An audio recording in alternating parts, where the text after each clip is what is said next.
So let's solve this question. This has been asked in GATE 2015. I will read it out for you first. What we'll do is, since this is a very long question, I'll read out every line and explain its meaning. One thing, remember, whenever you see such a long question, don't get, taken aback that since the question is long, it must be difficult. No, it's not that way. Long questions are the easy ones. It has often been found that questions which are of one line or maximum 2 lines tend to be more difficult than such questions which span multiple paragraphs. So don't get taken aback because of the fact that the question is long. Keep calm, read the question thoroughly. The solution is present within the question itself. Okay, so I'll read out every line and explain what it means. Let's start from the first line itself. Consider a uniprocessor system executing 3 tasks, T1, T2, T3, each of which is composed of an infinite sequence of jobs, which arrive periodically at intervals of 3, 7, 20 milliseconds respectively. Now, this first line is quite big, so I'll just break it up. So first they're telling us that we have a uniprocessor system at hand. So uniprocessor system means the scheduling algorithms that are popularly known to us can be applied without any modifications. Executing 3 tasks, okay. So we have 3 processes at hand. They are T1, T2 and T3. Each of which is composed of an infinite sequence of jobs. Okay, now what we have is, we have each process being made up of sub-processes, or here a task being made up of subtasks or instances, which arrive periodically at intervals of 3, 7, 20 milliseconds respectively. That means every job or every instance of T1 arrives every 3 milliseconds. Every instance of T2 arrives every 7 milliseconds. Every instance of T3 arrives every 20 milliseconds. So how is it like? It's something like this. Let's say I have task T1, task T2 and task T3 with me. So task T1 has a job, let's say J11. Now if this job arrives at time 0, the next job will arrive at time 3 units. Why? Because see, it has been mentioned that every job or every instance of T1 arrives every 3 milliseconds. So if the first job or if the first instance of T1 arrives at 0th time, then the next instance will be available at the 3rd unit of time. The 3rd instance will be available at the 6th unit of time. The 4th instance will be available at the 9th unit of time, and so on. Right? We cannot put a bound on the number of instances because it has been mentioned that there are infinite jobs of each task. Now what about task T2? Task T2 will have jobs arriving every 7 milliseconds. So if the first one arrives at 0th time, the next one will be arriving at 7th unit of time. The next one will be arriving at 14th unit of time. The 4th one, okay, I just made one little mistake. This will be 2.2 and this will be 2.3. So the 4th one will arrive at 21st millisecond and so on. What about instances of task T3? So J31, if it arrives at time 0, then the next one will arrive at time 20, the 3rd one at time 40, the 4th one at time 60 and so on.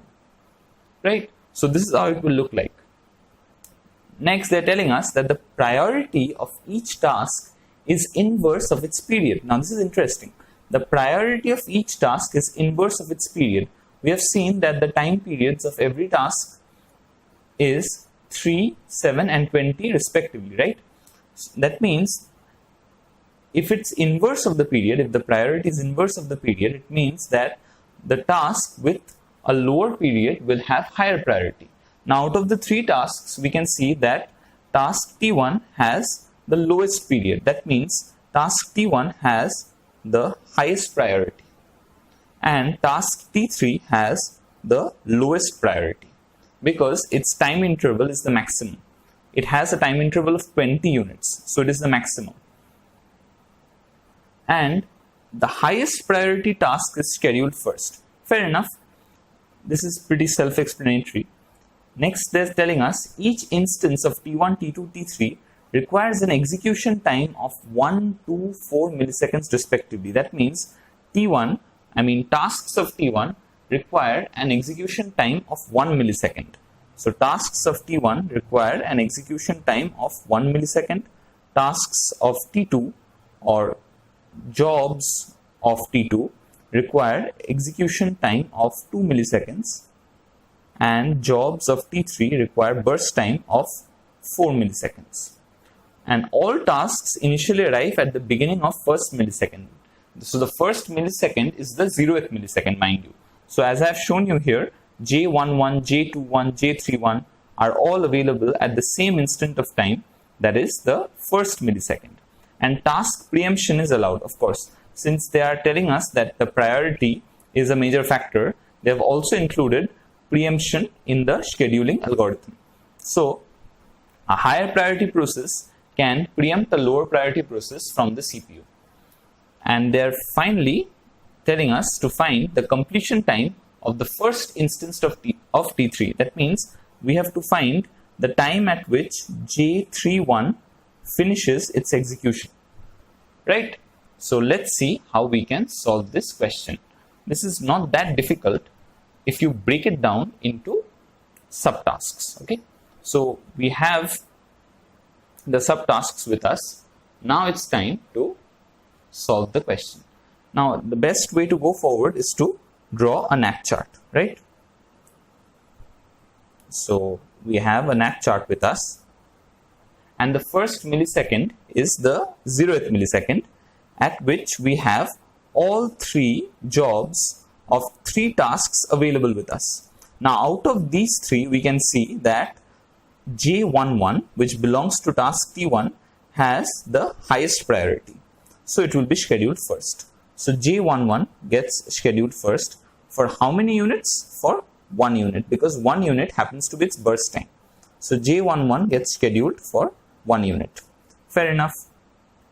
Now the next job of T1, will be J12. This J12 will be available at the 3rd unit of time. Okay, so right now we have J21 competing with J31. Now out of these two, J21 has higher priority than J31, so it will get scheduled before it. And for how long will it get scheduled? It will get scheduled till the time a higher priority process is available or its burst time expires. Now its burst time happens to be 2 units, and coincidentally the next higher priority process, which is J12, arrives at the 3rd unit of time as well. So J21 will run to completion. That means it will exhaust its 2 burst units. Okay, so J11 has been executed, J21 has also been executed. Now J12 is available at the 3rd unit of time, and J31 is also available, right? It is waiting. J31 is waiting or starving because J11, J21 has already finished execution. J31 is now waiting. Now J31 is competing against J12, but J12 has a higher priority, so it will get scheduled first. So J12 will get scheduled for how many units of time? For 1 unit of time. Okay. Now remember, the next instance of T2, will be available at the 7th unit of time. So at this point, at the 4th unit of time, we have only J31 available with us. So we have no other choice but to schedule it. So J31 finally gets hold of this CPU for how many units of time? Till the time a higher priority process arrives or it finishes its burst time. What's its burst time? Its burst time is 4 units. So will it be able to run all 4 units? Unfortunately, no. Why? Because J12 has finished its execution, but J13 will be available at the 6th unit of time. So J31 can only run for 2 units, and it will have 2 more units left to be finished. So J31 executes for 2 units and is preempted by J13, which has a higher priority. So J13 now will run for 1 unit of time, which happens to be its burst time. So J13 finishes its execution. Now, at the 7th unit of time, we have J22 available with us. So J22 will get scheduled because it has a higher priority than J31.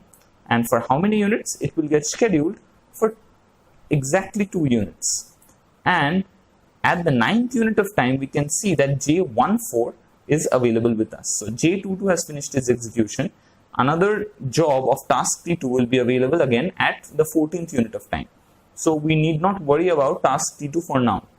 Let's focus on J14. J14 is available at the 9th unit of time, so it will get scheduled. And for how many units? For 1 unit.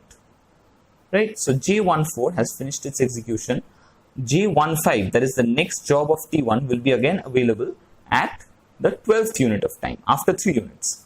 But now, at this point, you see, only J31 is available with us. So J31 has a very good opportunity of executing its remaining burst time of 2 units. And that is exactly what it does, or that is exactly what it is able to do, because in these 2 units of time, no job of task T1 or T2 comes into the system.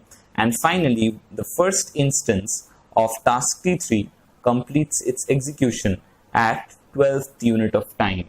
So this is what we had been asked, right? We had been asked to find the completion time. Find the completion time of first instance of T3. The first instance of T3 happens to be J31. And as we can see, J31 has completed its execution at 12th unit of time. So the completion time happens to be 12 units. So the final answer is 12 units. I hope this helps. Thank you.